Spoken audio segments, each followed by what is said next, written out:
Alright, I'm gonna play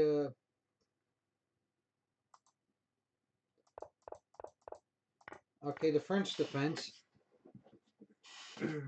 This is the French defense exchange variation.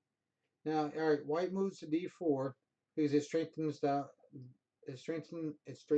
square. Now, I move bishop d3 right here.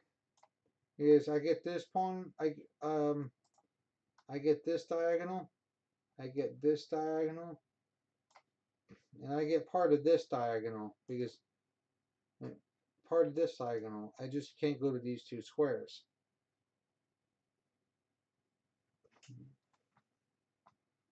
Okay, now. Now he moves c6, c3 because pawn chain. He like move the bishop here, move the queen here, or bishop here, bishop over here, and queen up there. So I move my knight to e7.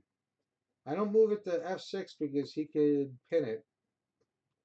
But now if he moves his bishop to g5, I can push my pawn to f6 and be prepared to castle. Bishop f5. The whole point of this is just to challenge the diagonal. And let's say he moves over here. Pawn up. He castles. I castle kingside. Rook e1. c6. Now I'm straightening up my pawn chain. That's called a pawn chain when you have more than one pawn in a diagonal. It's a pawn chain. Why he moved here, I don't know. I can't figure that one out. So I moved this knight over here. That way I'm just getting my knights out and I can move the queen over here. The rooks will be able to see each other, you know, the whole 9 yards.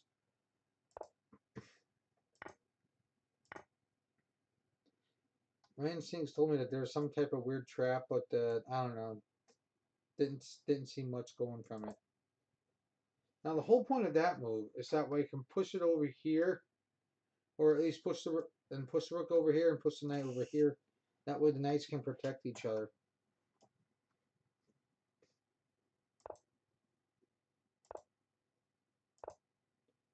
Okay, he's trying to make an attack on that pawn. Now the whole point of moving the queen up here. Actually, I think a better move would have been the queen over here in case he goes like this. Knight e5, knight takes, d takes, and queen takes. But oh well. Wow, I'm surprised he didn't take. He probably didn't want an isolated pawn, but either way, this pawn's still a weakness due to the certain fact that it's backwards.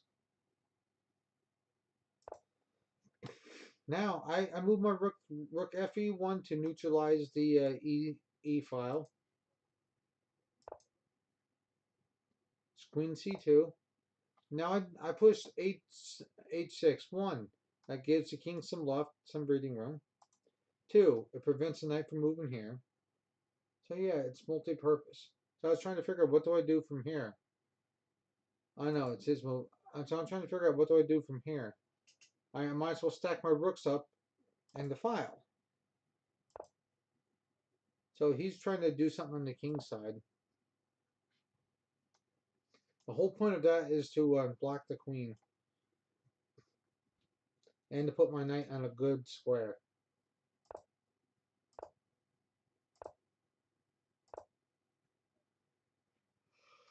Now I'm attacking this pawn.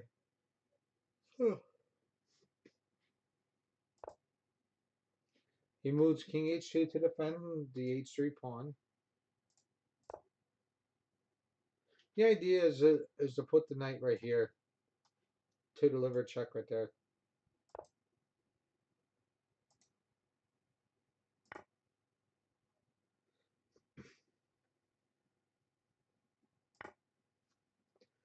Okay, now he takes first. That way it's easier for him. Why he moves there, I'll never know. He should have taken. He probably would have been safe. You see, like with the king over, move the rook over here, or like whatever, move the queen, like move the queen over here, whatever. But he chose not to take the knight back, which is a huge blunder.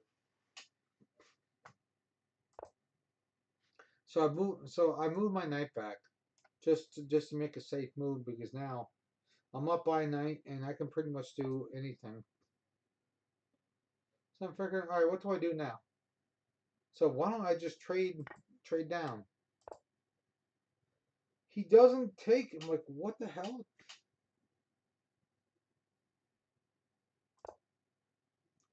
I might as well. Now, okay, now conventional thinking would say, all right, rook takes. But now, watch this. Knight d3 check. Discovered check. Attack on the rook. Now I'm up in material. The whole point of this move is to put more pressure on this pawn. Pawn takes, queen takes, and bingo.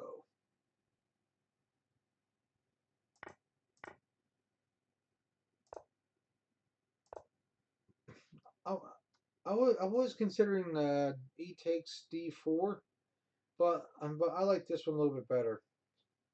Stronger pawn chain, because now I delivered check with that advance. Whole point of that move is to help my queen get to this square.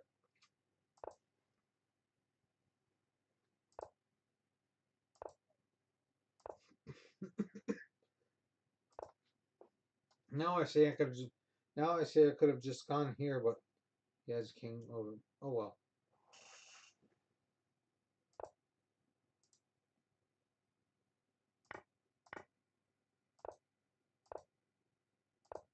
And now he's powerless to stop.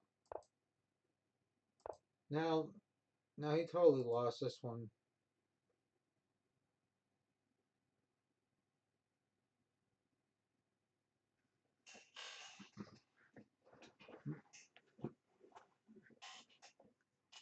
All right, now let's see what it recommends.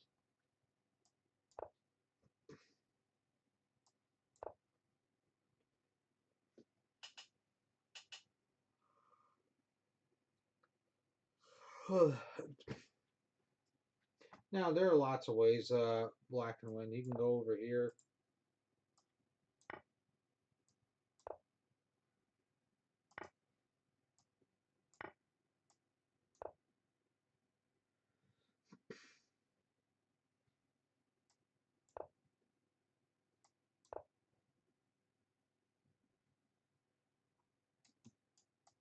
Yeah, it doesn't really matter. Black lost anyway.